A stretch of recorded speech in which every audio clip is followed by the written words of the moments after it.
what I often think of as one of the more powerful formulas that there is, the point-slope formula. Because with this little formula, we can find the equation of any line we like. And there it is, y minus y1 equals m outside of x minus x1. Basically, it is the slope formula rewritten. Remember, the slope formula was m equals y2 minus y1 is over x2 minus x1. Well, I've multiplied out, got rid of the denominator, and instead of x2, y2, we're just generalising the point to say, well, it could be any point, x, y. And that's how we get the equation of the line. So that's where the formula comes from. Find the equation of the line passing through minus 3, 4, and 2, minus 6. No worries, I've got the point-slope formula. Need to find the equation of the line, I just need two things. What are those two things? Point and a slope. Very good, hence the name of the formula. Point-slope formula. Okay, a point. I've got a point, you little beauty. Slope.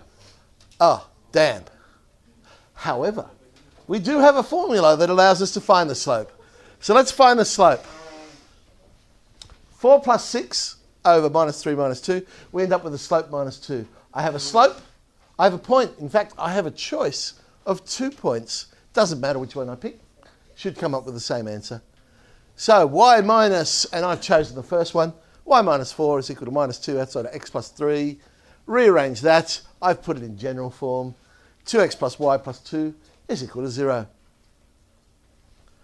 Find the equation of the line passing through 2 minus 3 and is parallel to this line. That's not a problem. I've got a formula. All I need is two things. What are those two things? Point and a slope. I have a point, 2 minus 3, your beauty. Slope, oh, damn. But however, they have given me some more information. They've told me it's parallel to this line. And we know if they're parallel, they have the same slope, they have the same gradients, that's it. So let's find the gradient of this line. I'll rearrange it into y equals mx plus b form, and then I can read off that. Slope's minus 3/4. So because it's parallel, we know it's the same slope. I have a point. I have a slope. Point-slope formula. Let's get rid of the fraction. Multiply by 4, expand out, and again, I've put it in general form.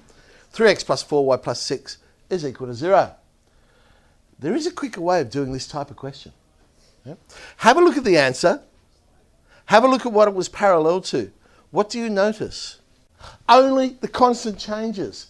And it has to, because we said the slopes were the same. So when we rearrange it, the coefficient of y and the coefficient of x must be the same. So therefore, what I could do with a question like this is say, well, I know it's only the constant that's going to change. So the answer will be 3x plus 4y plus some constant is equal to 0. Well, I've got a point that's on the line. So I can substitute that in and work out what the constant is. So if we sub in 2, negative 3, the constant ends up being, surprise, surprise, constant ends up being 6. And that's probably a little bit quicker than doing it this way. Okay? So if you remember that pattern, you can solve that sort of problem a little bit quicker. All right. Here's a similar sort of question, but now perpendicular. That's all right. Find the equation of the line. That's no problem, because I know that if I have to find the equation of the line, I just need two things. What are those two things? Point and the slope. I've got a point, 6, 4. Yay. Slope. Damn. But we have more information. It's perpendicular to 9x minus 4y plus 6 equals 0. And we know the perpendicular lines, their slopes, negative inverse of each other, multiply together to give negative 1, whatever way you think about it. So, okay. Again, I'll put it in y equals mx plus b form. That slope's 9 on 4. So the slope I want will be minus 4 on 9. I've got a point, I've got a slope. Put it in the point-slope formula. And let's put it in general form. Have a look. Answer, perpendicular to. What do you notice this time? Yeah, the actual coefficients, the numbers are the same. They're just swapped around. The coefficient of x is now on the y and the coefficient of the y is now on the x. But also, the sign in between them changed. It was a minus, it's now a plus. And that pattern will happen every time. So therefore, if I remember that pattern, I could say, well, if it's perpendicular, it must be of the form, well, I'll swap the coefficients. So the 4 will go with the x. Don't worry about the sign, just look at the number. The 4 will go with the x, the 9 will go with the y, and I'll change the sign that's in between them. It was a minus, so I now make it a plus. And I've just got to work out what the constant is. I've got a point that's on the line, 6, 4, so constant is negative 60. And there's our equation. So once again, it's an example of picking up on the patterns in mathematics. If you recognise the pattern, you can often save yourself a bit of time. All right, how do I prove 3 lines are concurrent? Yesterday we talked about collinear, which is where 3 points were on the same line.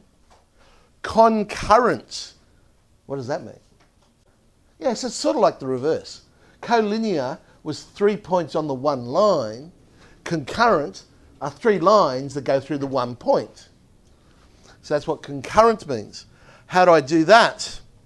Well, if I solve 2 of the lines simultaneously, so for argument's sake I've said L and M, I'll find their point of intersection.